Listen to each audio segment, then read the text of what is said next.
Sobre el origen de las ideas. Todo el mundo admitirá sin reparos que hay una diferencia considerable entre las percepciones de la mente, cuando un hombre siente el dolor que produce el calor excesivo o el placer que proporciona un calor moderado, y cuando posteriormente evoca en la mente esta sensación o la anticipa en su imaginación. Estas facultades podrán imitar o copiar las impresiones de los sentidos, pero nunca podrán alcanzar la fuerza o vivacidad de la experiencia inicial. Lo más que decimos de estas facultades, aun cuando operan con el mayor vigor, es que representan el objeto de una forma tan vivaz que casi podríamos decir que lo sentimos o vemos. Pero, a no ser que la mente esté trastornada por enfermedad o locura, jamás pueden llegar a un grado de vivacidad tal como para hacer estas percepciones absolutamente indiscernibles de las sensaciones. Todos los colores de la poesía, por muy espléndidos que sean, no pueden pintar objetos naturales de forma que la descripción se confunda con un paisaje real. Incluso el pensamiento más intenso es inferior a la sensación más débil. Podemos observar que una distinción semejante a esta afecta a todas las percepciones de la mente. Un hombre furioso es movido de manera muy distinta que aquel que solo piensa esta emoción. Si se me dice que alguien está enamorado, puedo fácilmente comprender lo que se me da a entender y hacerme adecuadamente cargo de su situación, pero nunca puedo confundir este conocimiento con los desórdenes y agitaciones mismos de la pasión.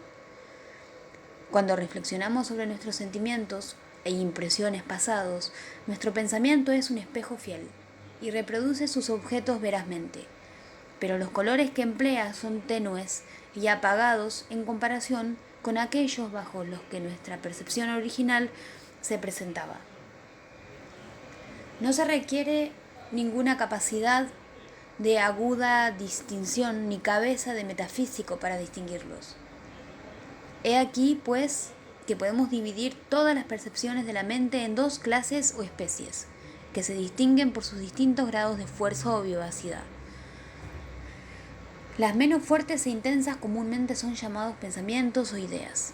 La otra especie carece de un nombre en nuestro idioma, como en la mayoría de los demás, según creo, porque solamente con fines filosóficos era necesario encuadrarlos bajo un término o denominación general.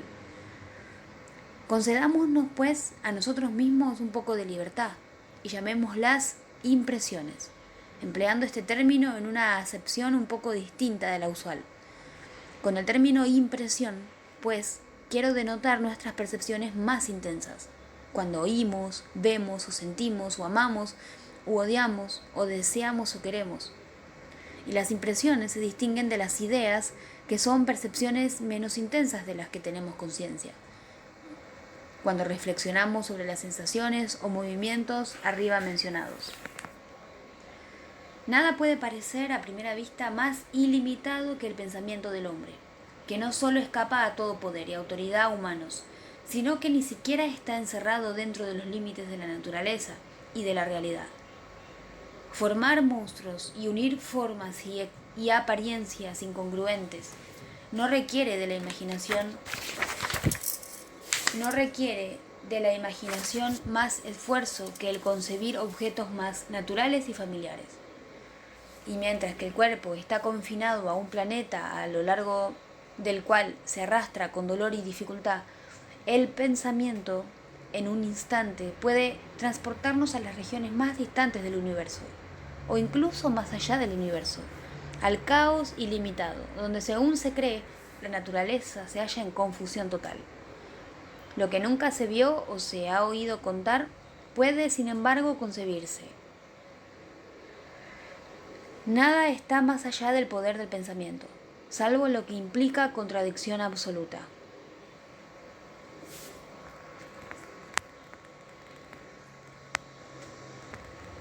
Pero, aunque nuestro pensamiento aparenta poseer esta libertad ilimitada, encontraremos en un examen más detenido que en realidad está reducido a límites muy estrechos, y que todo este poder creativo de la mente no viene a ser más que la facultad de mezclar, transponer, aumentar o disminuir los materiales suministrados.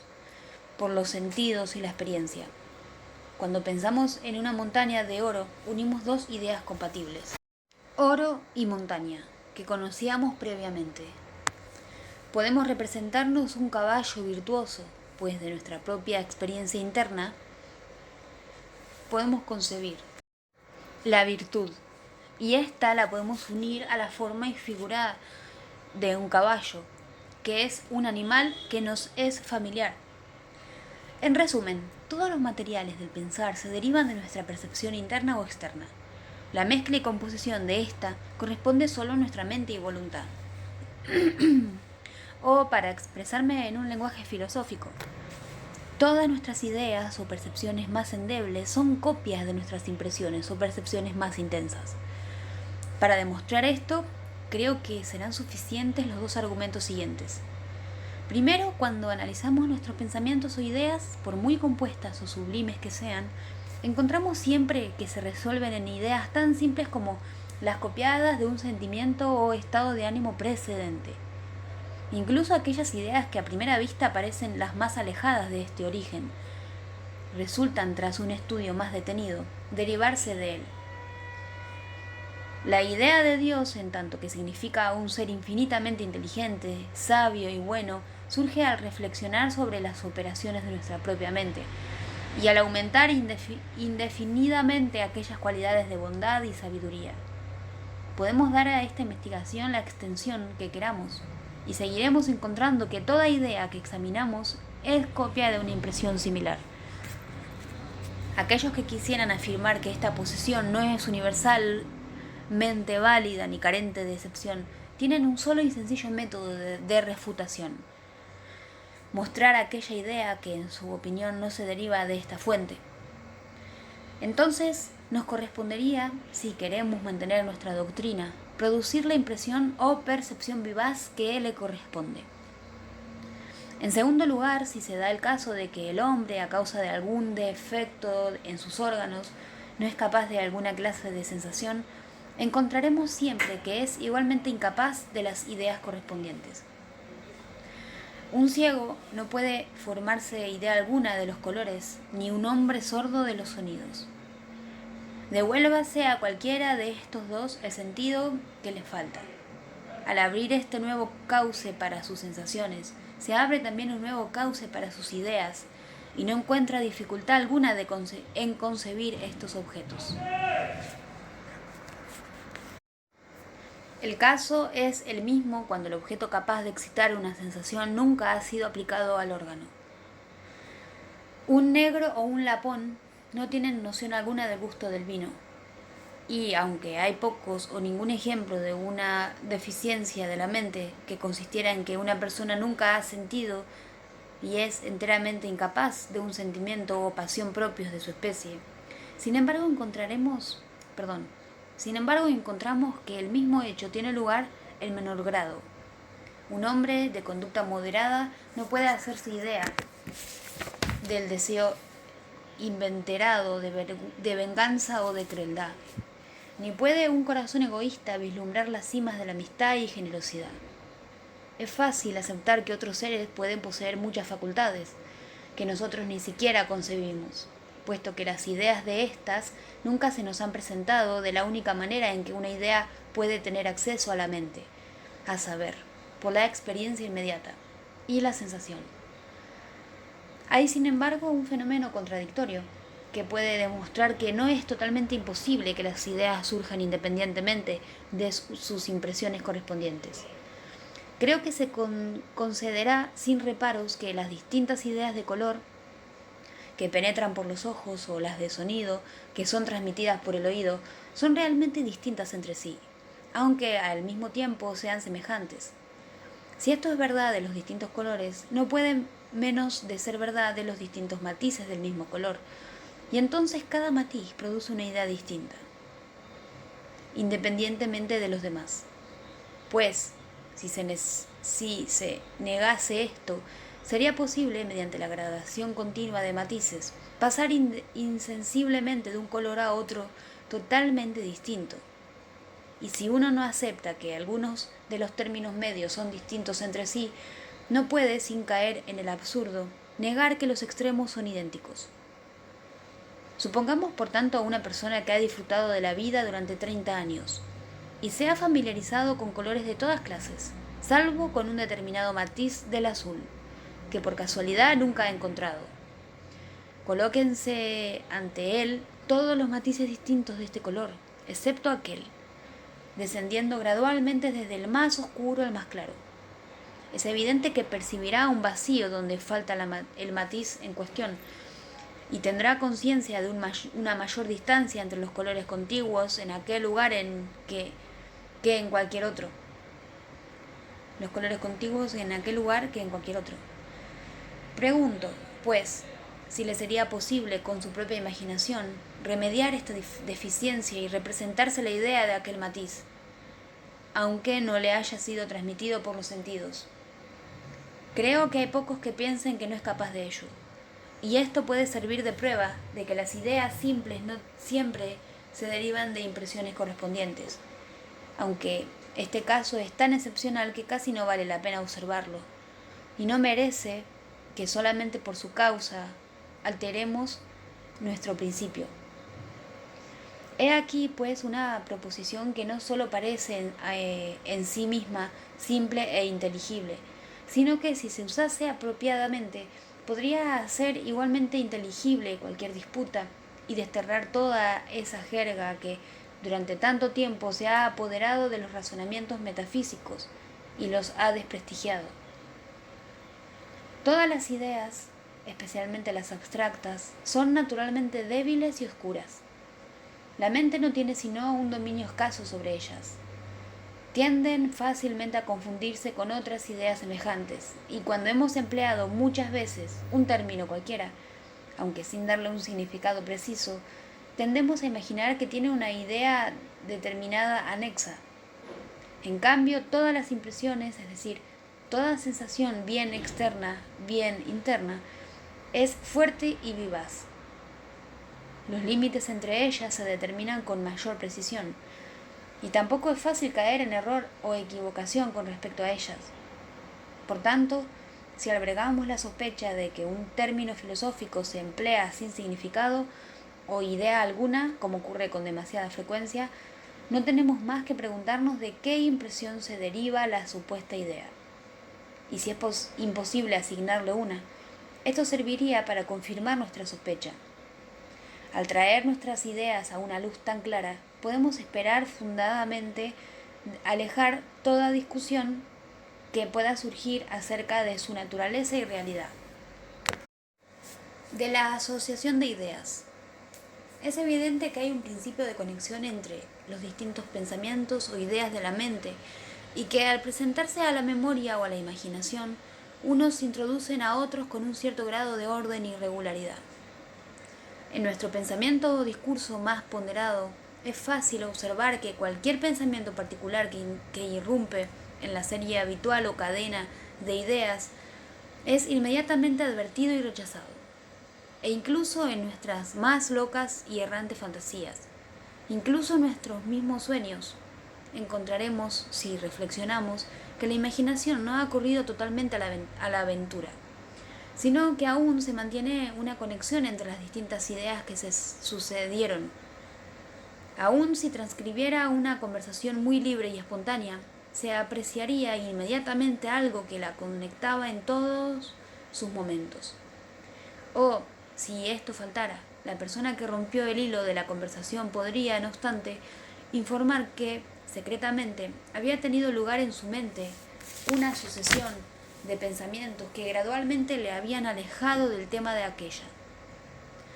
Se ha encontrado en los distintos idiomas, aun donde no podemos sospechar la más mínima conexión o influjo, que las palabras que expresan las ideas más complejas casi se corresponden entre sí, prueba segura de que las ideas simples comprendidas en las complejas están unidas por un principal universal, de igual influjo sobre la humanidad entera. Aunque sea demasiado obvio como para escapar a la observación que las distintas ideas están conectadas entre sí, no he encontrado un solo filósofo que haya intentado enumerar o clasificar todos los principios de asociación. tema, sin embargo, que parece digno de curiosidad.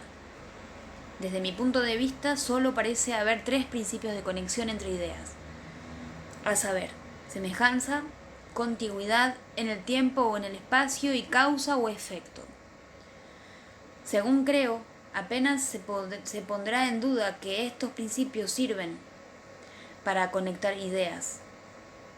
Una pintura conduce naturalmente nuestros pensamientos al original. La mención de la habitación de un edificio naturalmente introduce una pregunta o comentario acerca de las demás. Y si pensamos en una herida, difícilmente nos abstendremos de pensar en el dolor subsiguiente. Pero puede resultar difícil demostrar a satisfacción del lector e incluso a satisfacción de uno mismo que esta enumeración es completa y que no hay más principios de asociación que estos.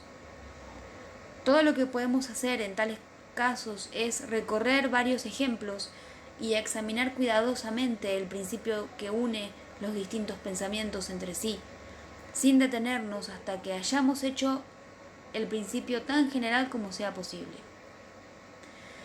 Cuantos más casos examinemos y más cuidado tengamos, mayor seguridad adquiriremos de que la enumeración llevada a cabo a partir del conjunto es efectivamente completa y total.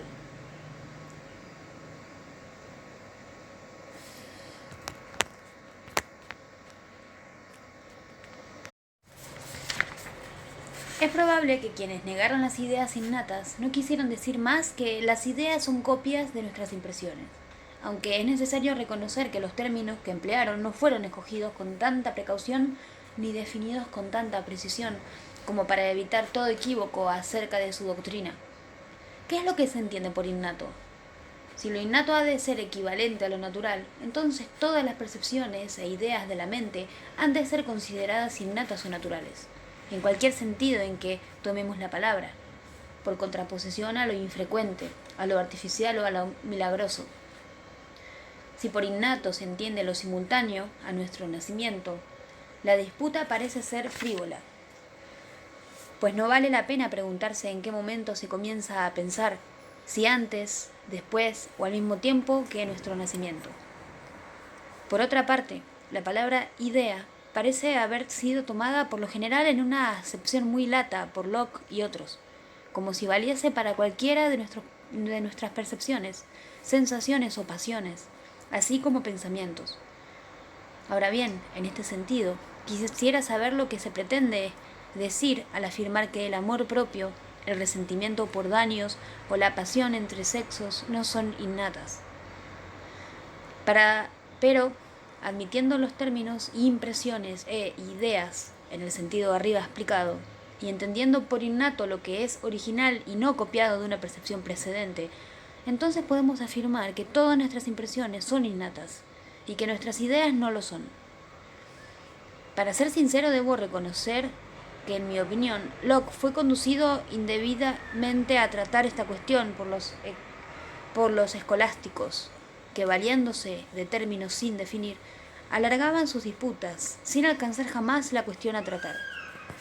Ambigüedad y circunlocución. Semejantes penetran todos los razonamientos de aquel gran filósofo sobre esta, así como sobre la mayoría de las demás cuestiones. Ediciones E y F, conexión. 2. Semejanza. 3. Contigüidad. 4. Causa y efecto. Por ejemplo, contraste o contrariedad es también una conexión entre ideas, pero puede quizá considerarse como una mezcla de causa y semejanza. Cuando dos objetos son contrarios, el uno destruye al otro. Es la causa de su aniquilación, y la idea de aniquilación de un objeto implica la idea de su existencia anterior. La nota en las ediciones E a Q, la obra continúa con la siguiente nota que no ha incluido Selby Beach en su edición. 2 puntos. En lugar de entrar en un detalle de esta clase que nos conduciría a muchas sutilezas inútiles, consideraremos algunos de los efectos de esta conexión sobre las pasiones y la imaginación, donde podemos abrir un campo de especulación más entretenido y quizá más instructivo que el otro. El hombre es un ser racional y continuamente está en busca de la felicidad que espera alcanzar mediante la gratificación de alguna pasión o sentimiento. Rara vez actúa, habla o piensa sin una finalidad o intención.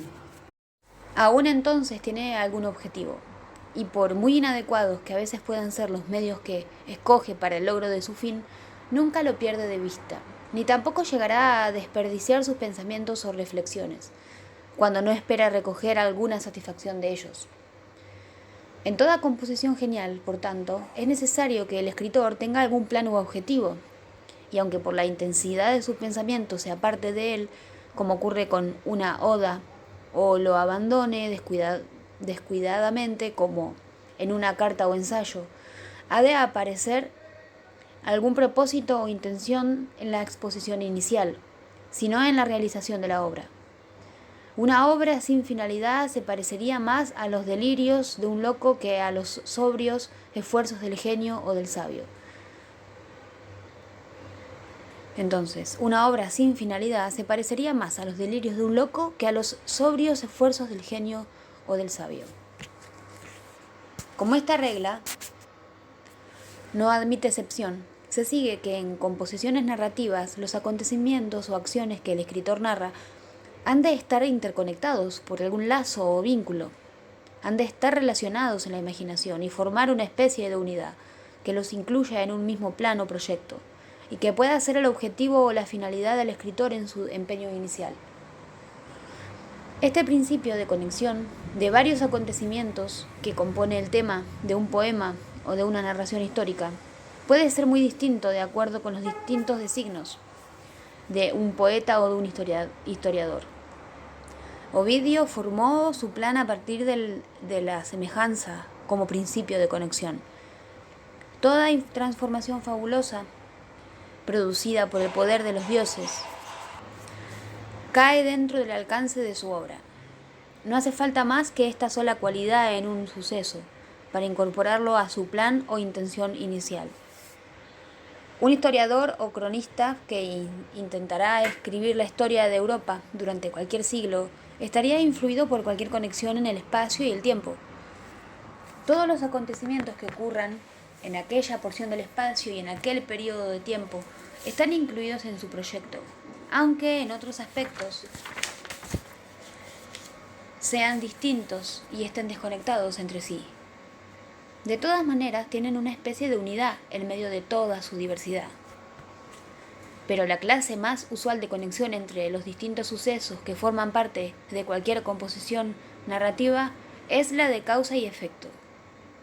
Mientras que el historiador reconstruye la serie de acciones en su orden inicial, se eleva a sus fuentes y principios ocultos y esboza sus consecuencias más remotas, y escoge para su tema una determinada porción de aquella gran cadena de acontecimientos que componen la historia de la humanidad. Intenta en su relato tratar cada eslabón de esta cadena. Algunas veces la ignorancia invencible hace que todos sus intentos sean inútiles. Otras suple por conjetura aquello de lo que no tiene conocimiento, y siempre tiene conciencia de que, cuanto menos inconexa sea la cadena que presenta a sus lectores, más perfecta es su obra. Ve que el conocimiento de las causas no solo es el más satisfactorio, siendo su relación o conexión la más fuerte de todas, sino también el más instructivo, puesto que tan solo por este conocimiento podemos controlar los acontecimientos y gobernar el futuro. Con esto podemos adquirir cierta idea de la unidad de acción, de la que tanto han hablado los críticos después de Aristóteles, quizás sin gran fortuna, puesto que no dirigían su gusto y sensibilidad con la precisión propia de la filosofía. Parece ser que en todas las obras, tanto épicas como trágicas, es necesaria cierta unidad, y jamás puede permitirse que nuestros pensamientos vayan a la deriva, si hemos de realizar una obra que produzca a la humanidad satisfacción duradera. Parece también que incluso un biógrafo que escribiese la vida de Aquiles conectaría los sucesos mostrando su dependencia y conexión mutuas, de la misma manera que un poeta que hiciera de la ira de su héroe el tema de su narración. La unidad del argumento no consiste, como algunos piensan, en que se tenga en un solo hombre como tema. A ese hombre le ocurren una infinidad de cosas, algunas de las cuales es imposible reducir a una unidad. Y de la misma manera no se puede agrupar muchos actos de un mismo hombre para formar un solo acto. Las acciones de un hombre no solo son interdependientes en cualquier periodo limitado de su vida, sino durante toda su duración, de la cuna a la tumba. Y no es posible prescindir de un eslabón, por diminuto que sea, en esta cadena regulada, sin afectar a toda la serie de acontecimientos que le siguen. Por tanto, la unidad de acción que se encuentra en biografías o en la historia difiere de la poesía épica, no cualitativamente, sino en grado. En la poesía épica, la conexión entre acontecimientos es más próxima y sensible. La narración no se prolonga a través de un periodo de tiempo tan dilatado, y los actores se apresuran hacia algún momento notable que satisfaga la curiosidad del lector. Este comportamiento del poeta épico está en función de la situación especial de la imaginación y de las pasiones, que se da por supuesta en aquella clase de obra. La imaginación, tanto la del autor como la del lector, es más activa y las pasiones son más intensas que en la historia, biografía o en cualquier clase de narración que se limita a la verdad y realidad en sentido estricto. Consideremos el efecto de estas dos circunstancias, una imaginación vivificada y pasiones inflamadas, circunstancias propias de la poesía, especialmente de la poesía épica, más que de cualquier otro género literario, y examinemos la razón por la que requieren una unidad más rigurosa y trabada en este género.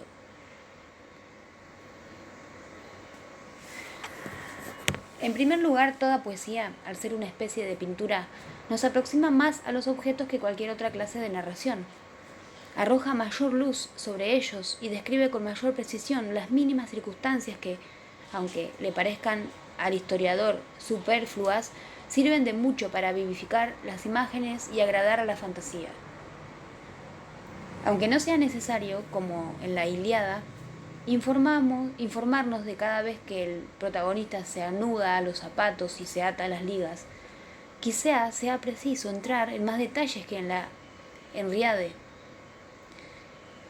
donde los acontecimientos son tratados con tal rapidez que apenas tenemos sosiego para familiarizarnos con la escena o el argumento.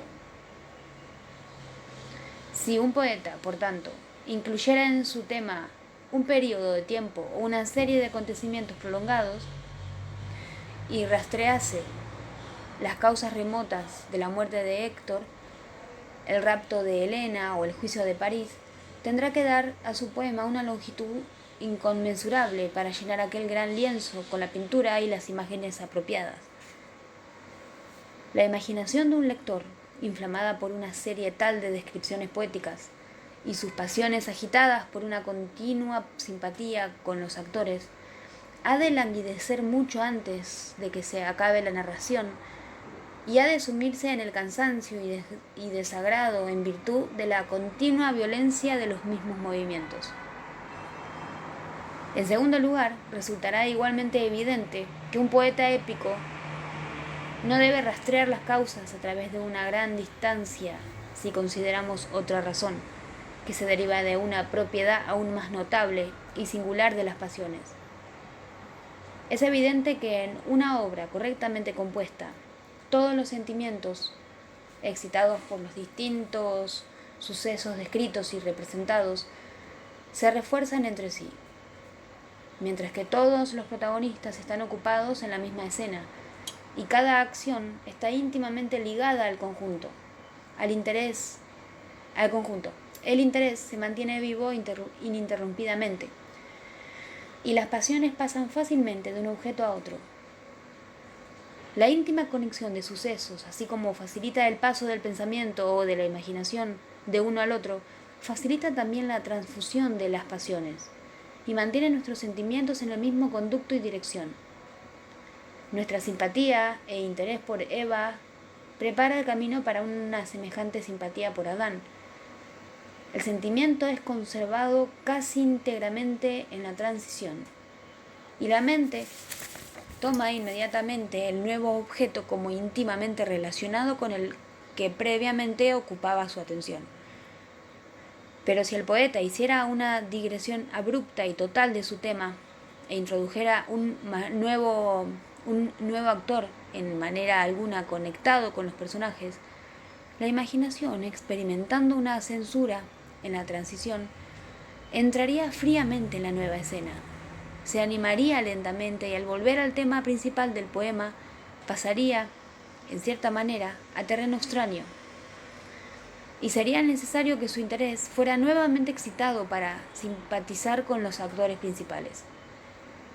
La misma dificultad se plantea en menor grado cuando el poeta rastrea demasiado lejos los acontecimientos que trata y relaciona acciones que, aunque no totalmente aisladas, no tienen una conexión entre sí tan fuerte como para no tienen una conexión entre sí tan fuerte como se necesita para favorecer la transición de las pasiones. De aquí surge el artificio de la narración oblicua en la Odisea y en la Eneida, donde se nos presenta inicialmente al héroe acerca del momento de realización de sus proyectos y después se nos muestra como si fuera en perspectiva los acontecimientos más distantes y las causas. De esta manera se excita inmediatamente la curiosidad del lector. Los acontecimientos se siguen con rapidez y en conexión muy estrecha. No solo se mantiene el interés, sino que incluso, en virtud de la relación estrecha entre objetos, aumenta continuamente desde el principio hasta el final de la narración. La misma regla se da en poesía dramática. Tampoco se permite en una composición correcta introducir un actor que no tiene conexión alguna o muy pequeña con los personajes principales de la pieza. La atención del espectador no ha de desviarse por una escena desgajada y separada de las restantes. Esto rompería el curso de las pasiones y evitaría aquella comunicación de las distintas emociones por la cual una escena añade fuerza a otra y transmite la aflicción y el terror que suscita sobre cada escena posterior, hasta que el conjunto produce la rapidez de movimiento que es característico del teatro. ¿Cómo puede extinguirse esta intensidad de sentimiento repentinamente con una nueva acción y con nuevos personajes, en ninguna manera relacionados con los precedentes, como para que encontremos tan sensible cesura o vacío en el curso de las pasiones en virtud de esta cesura en la conexión de las ideas? Y en lugar de llevar simpatía de una escena a la siguiente, estamos obligados en todo momento a excitar un nuevo interés y tomar partido en una escena de la acción.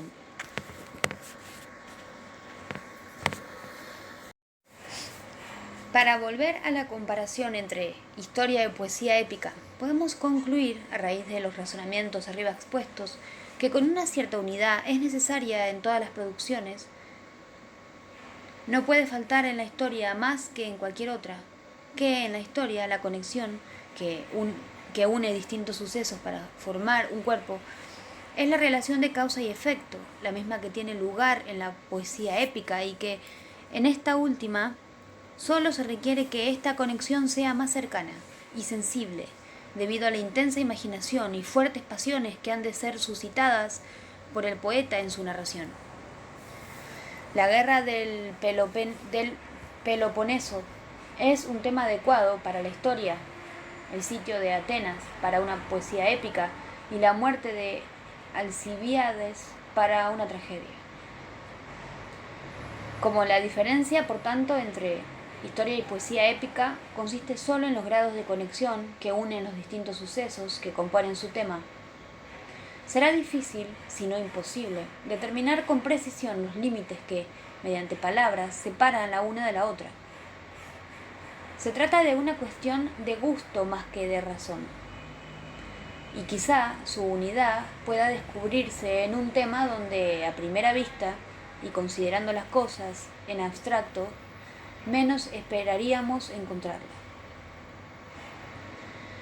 Es evidente que Homero, en el curso de su relato, excede la primera presentación de su tema, y que la ira de Aquiles, que causó la muerte de Héctor, no es la misma que la que produjo tantos males a los griegos. Pero una fuerte conexión entre estos dos movimientos, la rápida transición de la una a la otra, el contraste entre los efectos de la concordia y de la discordia entre príncipes, y la natural curiosidad que sentimos por ver a Aquiles en acción tras un largo periodo de reposo, todas estas causas arrastran al lector y dan suficiente unidad al tema. Puede objetarse a Milton que ha rastreado las causas demasiado lejos y que la rebelión de los ángeles produce la caída del hombre a través de una serie excesivamente larga y casual de acontecimientos. Por no mencionar que la creación del mundo que nos relata con toda amplitud es en grado tan pequeño la causa de aquella catástrofe como lo es la de la batalla de Farsalia o de cualquier otro acontecimiento.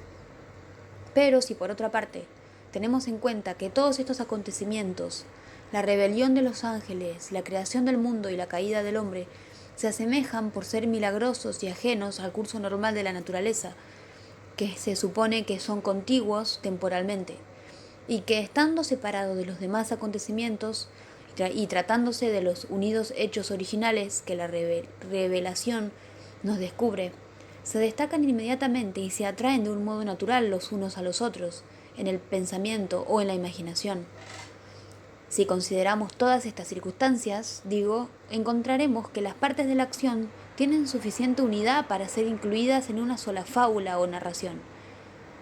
Podríamos añadir que la rebelión de los ángeles y la caída del hombre tienen una curiosa semejanza al ser opuestas la una de la otra, y al presentar al lector la misma enseñanza de obediencia a nuestro Creador.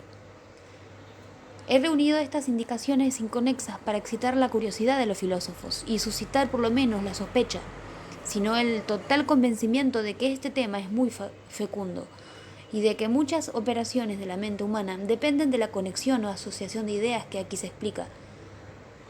En particular, la simpatía entre las pasiones y la imaginación resultará quizá sorprendente en tanto que observemos que los sentimientos, suscitados por un objeto, pasan fácilmente a otro conectado con él, pero no difunden o lo hacen con dificultad a objetos distintos,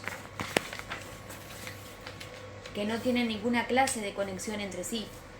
Al introducir en cualquier obra personajes y acciones que son ajenos entre sí, un autor imprudente prescinde de la comunicación de emociones, que es su único medio para ingresar al corazón y elevar las pasiones a su debida altura y ritmo.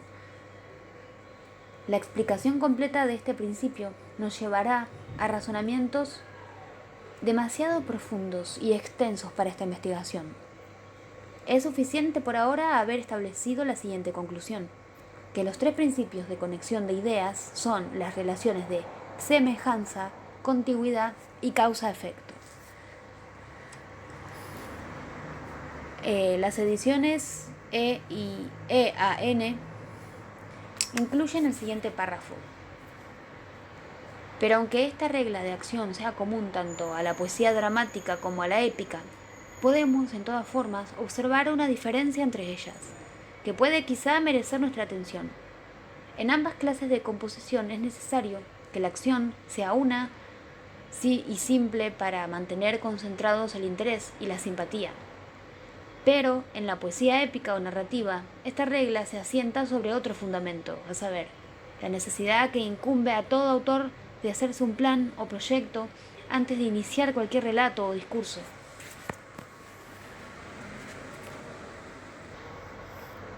Y comprender su tema bajo algún aspecto general o perspectiva total que pueda ser el objeto constante de su atención. Como el autor está totalmente ausente en una composición dramática y el espectador se supone realmente presente en las acciones representadas, esta razón no tiene valor en lo que se refiere a la escena, sino que puede introducirse cualquier diálogo o conversación, que sin faltar a lo verosímil, pudiera haber ocurrido en aquella determinada porción de espacio representado por el teatro. De aquí que en todas nuestras comedias inglesas, incluso en las de Congreve, la unidad de acción jamás se mantiene rigurosamente, sino que el poeta considera suficiente si sus personajes están relacionados entre sí por sangre o por vivir en la misma familia, y después los sitúa en escenas particulares, donde exponen sus disposiciones mentales y caracteres, sin dar gran desarrollo a la acción principal. Los dobles argumentos de Terencio son licencias de la misma clase, aunque en grado menor, y aunque no sea totalmente correcta esta conducta, no es inadecuada a la naturaleza de la comedia, donde los movimientos y pasiones no son llevados a tan gran altura como en la tragedia, al mismo tiempo que su carácter ficticio o representativo en alguna medida excusa tales medidas. En un poema narrativo, la primera presentación o proyecto limita al autor a un solo tema, y cualquier digresión de esta naturaleza sería rechazada a primera vista, como absurda y monstruosa. Ni Boccaccio, ni La Fontaine, ni cualquier autor de esta clase, aunque su principal objetivo haya sido agradar, se ha permitido eso. Contraste y contrariedad son una conexión entre ideas que pueden considerarse quizá como una mezcla de causación y semejanza. Cuando los objetos son contrarios, uno destruye al otro. Es la causa de su aniquilación. Y la idea de la aniquilación de un objeto implica la idea de su existencia previa.